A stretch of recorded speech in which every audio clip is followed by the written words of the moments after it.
હવે આ બાજુના લોકો એના લોકોને ફોન કરે છે ભાજપ વાળાને, ભાઈ આનું ગોઠવી કાઢો ને જવા દો, આને જવા દો. એના ઘરે આ બાજુ આવે છે. વચ્ચે છોટાઉદેપુર વાળાએ આ બાજુ ફોન કર્યા, દાહોદ વાળાએ ફોન કર્યા, આ તાપી વાળાએ કે ભાઈ આને ડેડિયાપાડામાં જવા દો ને તો અહીંયા અમારું પૂરું થઈ જાય.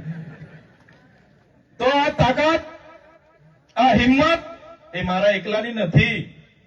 મારી સામે મારી સાથે મારા સરપંચો છે, મારા જિલ્લા પ્રમુખ છે, મારા ઉપપ્રમુખો છે, મારી ટીમ છે. આ નાના નાના છોકરાઓ જે જુવાનીઓ બધા દોડે છે એમનો સહકાર છે, મારા વડીલોના આશીર્વાદ છે, મારી માતા બહેનોની દુઆ છે, આશીર્વાદ છે. ત્યારે આ તમારો દીકરો આવડી મોટી સરકાર સામે બોલે છે.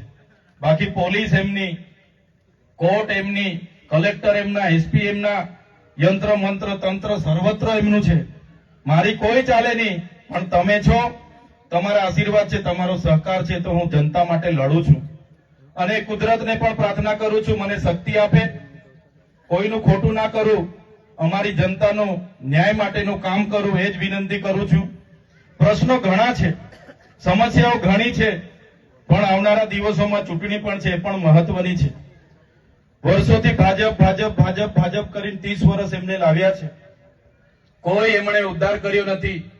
અહીંયા બેઠેલા બધા જ નેતાઓને તમે જરા જોતા હશો, વિડીયોમાં હર હંમેશ લોકો માટે અમે લડીએ છીએ, લોકોના પ્રશ્નો અમે રજૂઆત કરતા હોઈએ છીએ, લોકો માટે અવાજ ઉઠાવતા હોઈએ છીએ.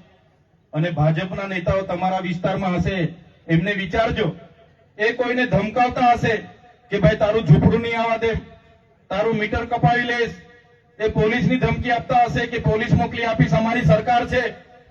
ઘણા લોકોને, સરપંચોને પણ ડરાવે છે, કેટલાક આગેવાનો ડરાવે છે કે ભાઈ અમારી હાથે રહેજે, બાકી તને આમ નહીં મળશે, બોર નહીં આપવા દે, રોડ નહીં બનાવીશું. ત્યારે એ ભાજપના નેતાઓ જેવું અમારું કામ નથી.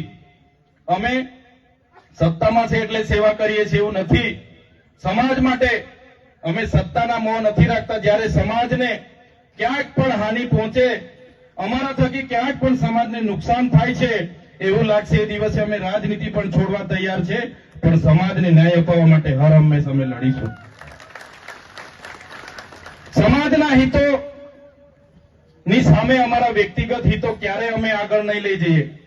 સમાજના હિતો પહેલા, સમાજનું ઉત્થાન પહેલું, પછી અમારી રાજનીતિ હશે, પછી અમે રાજનીતિ કરીશું. અને આમ આદમી પાર્ટીમાં મહત્વની જવાબદારી છે, ત્યારે આમ આદમી પાર્ટીએ પણ ચોખ્ખું કીધું છે કે આદિવાસીઓના જે બંધારણીય અધિકારો આજ દિન સુધી નથી લાગુ થયા, આપણી સરકાર આવશે લાગુ કરીશું. ટ્રાઇબલ એડવાઇઝરી કમિટી આદિવાસીની બનાવીશું. વન અધિકાર અધિનિયમ અંતર્ગત જે પણ લોકોની સનતો બાકી છે એમને સનતો પણ આપીશું. શક્ય બનશે, એક બાજુ ઉકાઈ છે, એક બાજુ નર્મદા છે, એ ડેમોનું પાણી પણ આ વિસ્તારને મળે એવું કરીશું.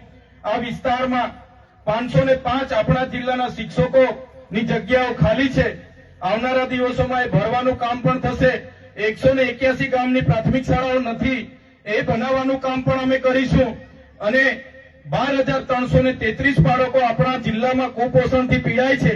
આ વ્યવસ્થાના કારણે એ બાળકોને કઈ રીતના બહાર કાઢવાના, એના માટે પણ અમે વિચારીએ છીએ, પ્રયાસો કરીશું. આપણા યુવાન પણ પોલીસમાં પાસ થાય, આપણા યુવાનો પણ આઈએએસ આઈપીએસ બને, ડોક્ટર બને, શિક્ષક બને, એના માટે હર હંમેશ અમારી ટીમ ચિંતિત હોય છે, ચિંતા કરીએ છીએ. પણ આ તાનાશાહી ભાજપની સરકાર ઉપર છે એટલે એ આપણને અવોઇડ કરે છે, એમની મનચાહી કરે છે, આપણી ગ્રાન્ટનો ઉપયોગ એમના પ્રચારમાં, એમના પ્રોગ્રામોમાં કરે છે. ત્યારે સાથીઓ, આવનારી તાલુકા અને જિલ્લા પંચાયતો જીતવી આપણા માટે ખૂબ જ મહત્વની છે. આ લોકો બધા મનસુખભાઈ કહેતા હતા, મનસુખભાઈ સાથે આપણે, મારે કોઈ લેવા દેવા નથી, મારે આ ભાજપની પાર્ટી સામે લેવા દેવા છે. અને આવનારા દિવસોમાં આખા ગુજરાતમાં પરિવર્તન લાવીને આમ આદમી પાર્ટીની સરકાર 2027માં આપણે બનાવીશું. બાકી મનસુખભાઈ તો એલફેલ બોલે છે, કોઈ દિવસે મળે તો મારા તરફથી કહી દેજો, જાહેરમાં ડિબેટ અહીંયા જ રાખવા હું તૈયાર છું. એમના 36 વર્ષ થયા રાજનીતિમાં, મારા 36 મહિના થયા. વિધાનસભામાં મેં કેટલી આદિવાસી સમાજની રજૂઆતો કરી છે, કેટલા લોકો માટે મેં બોલ્યો છું. લોકસભામાં એમણે કેટલી આદિવાસી સમાજ માટે અવાજ ઉઠાવ્યો છે. એ જ વાત પર એમનું પાણી મારું પાણી મપાઈ જશે. એમના જેવો મેં બોલ બચ્ચન નથી. કેવડિયામાં એટલી બધી ધમાલો થઈ, ઝૂંપડા તોડ્યા ત્યારે આ દાદા ગુફામાં ભરાઈ ગયેલા. તે વખતે મળ્યા હતા કોઈને, ડાયરેક્ટ ગુફામાં જતા રહે. આ વિસ્તારમાં કઈ પણ આદિવાસી સાથે ઘટના ઘટે ગુફામાં જતા રહે. આપણા બાળકોની પોસ્ટ મેટ્રિક શિષ્યવૃત્તિ જયારે એમની સરકારે બંધ કરી, અમે લડતા હતા, એ ગુફામાં જતા રહ્યા. આ વિસ્તારમાં જીએનએમ એએનએમની નકલી કોલેજ ચાલતી હતી, અમે લડતા હતા, એ ગુફામાં જતા રહ્યા. આ જ પોલીસ અધિકારીઓ આપણા લોકોને દેવ મોગરા જતા લૂંટતા હતા, અમે એસપી સામે લડતા હતા, એ ગુફામાં જતા રહે. બસ ઉઠી બેઠા કે ચૈતર આમ, ચૈતર તેમ, ચૈતર તેમ. મેં તો કેમ છું, રાતે ઊંઘમાં બી મારા સપના આવતા હશે એવું લાગે છે. સવારે ઉઠતા હતા તો બધું તૈયાર જ હોય, બધે બાજુથી ચૈતર જ બધાને દેખાયા. ડાંગવાળા ને વલસાડવાળા ને બધા જે સાંસદો છે, ખબર નહીં પાર્ટી એને હૂપી દીધું છે કે મંત્રી તંત્રી મને જ હોદી પડે છે. પણ આ તમારો દીકરો નાનો છે, પણ તમારા બધાની કૃપાથી, આશીર્વાદથી, ખૂબ સારી રીતે કુદરતની દયાથી આજે આપણે આગળ વધી રહ્યા છીએ, લોકોના નાના મોટા કામ કરીએ છીએ. ત્યારે આજે મારા સમર્થનમાં, મારા નેતૃત્વમાં ખૂબ સારા લોકો આમ આદમી પાર્ટીમાં જોડાયા છે. ઘણા લોકો ભાજપમાં હતા, ગોવિંદભાઈ હોય, અશ્વિનભાઈ હોય, એવા કેટલા કેટલા વર્ષોથી ભારતીય જનતા પાર્ટીમાં એમણે સેવા આપી. એમણે બધું પોતાના પરિવારની જોખમે એમણે સેવા આપી, પણ પાર્ટી વાળા એમની કદર ના કરી. કોઈએ પૂછ્યું નહીં. મનસુખભાઈ ડેડિયાપાડા આવીને જોર જોરથી બોલી જાય છે. મારે તો મનસુખભાઈને કહેવાનું છે, તમારામાં પાણી હોય ને તો નર્મદા જિલ્લાનો ભાજપનો પ્રમુખ એક આપણા વાળાને બનાવી આપો, બનાવી આપો, તાકાત હોય તો. પાર્ટીમાં રજૂઆત કરો કે ભાઈ આદિવાસી જિલ્લો છે, ભાજપનો જિલ્લો પ્રમુખ આદિવાસી જ હોવો જોઈએ એવી માંગ કરો. જોઉં છું પાર્ટીમાં તમારી કેટલી હેસિયત છે, ખબર પડી જાય પાર્ટી વાળા કેટલું તમારું સાંભળે છે. આ ચૈતર વસાવા પર 14 જિલ્લા છે, 14 જિલ્લાના કોણ પ્રમુખ બનશે ને વિધાનસભા કોણ લડશે, જિલ્લા પંચાયત કોણ લડશે ને તાલુકા પંચાયત કોણ લડશે, એ ચૈતર વસાવા નક્કી કરે છે. ચૈતર વસાવા 12 લોકસભા સંભાળું છું, 44 વિધાનસભા સંભાળું છું. આવનારી વિધાનસભામાં 44 વિધાનસભામાંથી 27 થી 28 ધારાસભ્ય ચૈતરભાઈની નેતૃત્વમાં વિધાનસભામાં જવા. માન્ય કેજરીવાલ સાહેબે મને કહી દીધું, માન્ય ભગવત માન સાહેબે કીધું, ઈસુદાન ગઢવીએ કીધું, મને ગોપાલભાઈએ કીધું, ચૈતરભાઈ તમે તમારા વિસ્તારમાં આમ આદમી પાર્ટીને મજબૂત કરો. દિલ્હીની ટીમ તમારી સાથે છે. કેજરીવાલ સાહેબે અખિલેશભાઈ ત્રિપાઠીને અને એમના ટીમને મારી સાથે મોકલ્યા છે. રાત દિવસ આપણા લોકોની સેવા કરવા માટે એ લોકો પણ તત્પર છે. ત્યારે સાથીઓ, આજનો સમય આપણા માટે ખૂબ જ મહત્વનો છે. એક બાજુ આપણી અનામત છીનવાઈ રહી છે. શિક્ષણમાં જે અનામત હતી બંધારણના આર્ટિકલ 335 અંતર્ગત, એમાં પણ 40% માર્ક ફરજિયાત લાવવાનું નક્કી કરીને આપણો કોટો છીનવાઈ રહ્યો છે. જંગલની જમીનો આજ દિન સુધી મળતી નથી. સામે નર્મદા છે, પણ નર્મદાનું પાણી નથી મળતું. શિક્ષણનું સ્તર કથળેલું છે, દવાખાનામાં સાધનો નથી, થોડી ઘણી ઈજા થાય તો રિફર કરી દેવામાં આવે છે, ડોક્ટરો નથી. ખૂબ સમસ્યાઓ છે.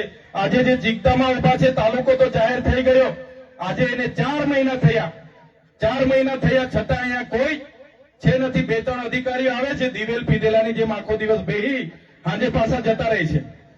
સવારે આવે, બપોરે ટિફિન ખાઈ લે છે ને સાંજે 4 વાગે નાહી જાય છે. કોઈ જવાબ આપતું નથી. ત્યારે ચીગદાના જેટલા પણ લોકો છે એમને પણ કેમ છું, ચીગદામાં તાલુકા પંચાયત, મામલતદાર કચેરી, પોલીસ સ્ટેશન, બસ ડેપો, બાંધકામ શાખા, સિંચાઈ શાખા, મનરેગા શાખા, ડીઆરડીએ શાખા, તમામ પ્રકારની શાખાઓ, આઈટીઆઈ, કોલેજ, બધું લેવા માટે તમારે જાગવું પડશે. અને આપણે ખૂબ મોટું આંદોલન આ ચીગદામાં પણ કરવું પડશે. તો આ લોકોની ઊંઘ જાગશે ને ત્યારે આપણી સુવિધાઓ થશે. એ સુવિધા કરાવવા માટે આ લોકોને જગાડવા પડશે. એ જ વાત કરું છું. વધારે સમય પણ થયો છે, આજે લગ્નો પણ ઘણા છે, એટલે વધારે સમય નથી લેતા. પણ આજે જે પણ આગેવાનો પોતાના કાર્યકરો સાથે ભાજપમાંથી, કોંગ્રેસમાંથી અમારા આમ આદમી પાર્ટી પરિવારમાં જોડાયા છે, એમનું સન્માનપૂર્વક હૃદયથી હું સ્વાગત કરું છું. તમારું આમ આદમી પાર્ટીમાં સન્માન જળવાશે. આવનારા દિવસોમાં આપણા સમાજના હિતોમાં જે પણ નિર્ણયો કરવાના હશે, તમારી સહમતિથી સાથે રહીને કરીશું.